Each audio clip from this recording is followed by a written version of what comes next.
विधानसभा निवडणुकीमध्ये सुनील तटकरे आणि राष्ट्रवादी काँग्रेसने शिवसेनेचे उमेदवार पाडण्याचा प्रयत्न केला असा आरोप करत मंत्री भरत गोगावले यांनी देवासमोरील फुलं उचलण्याचं आव्हान तटकरे यांना दिलं होतं।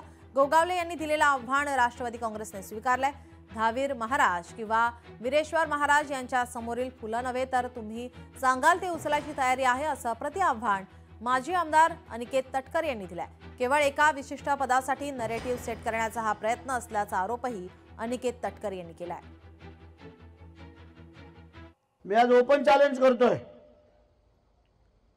तुमच्याकडे इथं धावीर महाराज आहे, माझ्याकडे वीरेश्वर महाराज आहे। दोन्ही एकच देव आहे। ह्या दोन्ही देवाच्या माथ्यावरचं पिंडीवरचं फूल उचलायचं। जर भरत शेटनी काही जर चुकीचं काम केलं असेल त्याचं प्रायश्चित भरत शेट भोगल लोकसभेला।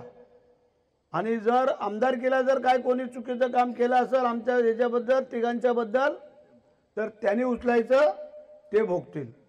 माझा ज्या संपूर्ण माझ्या माता भगिनीच्या समोर आज आव्हान करतोय, म्हणजे आम्ही चुकीचं बोलणार नाही आणि चुकलो तर 4 पावलं मागे सरकू नमस्कार करू, पण जोपर्यंत चुकत नाही तोपर्यंत भरत शेट कधी झुकत नाही, हा आमचा बाण आहे, लक्षात ठेवा।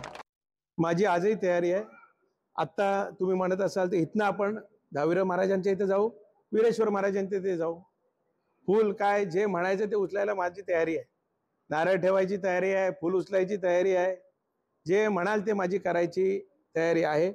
आम्ही प्रामाणिकपणाने काम हे त्या ठिकाणी विधानसभेच्या निवडणुकीमध्ये उमेदवार असलेलं भरत शेटचं केलं, तिकडे महेंद्र दळवींचं केलं, पण एका विशिष्ट पदाकरताच काही नरेटिव्ह ठरवून काय लोकांनी त्या ठिकाणी सुरुवात त्या ठिकाणी केली, हा त्याचाच एक भाग आहे।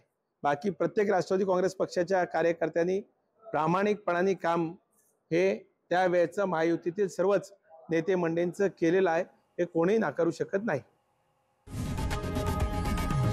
लोकशाही मराठी ऐका, पहा, जागरूक रहा।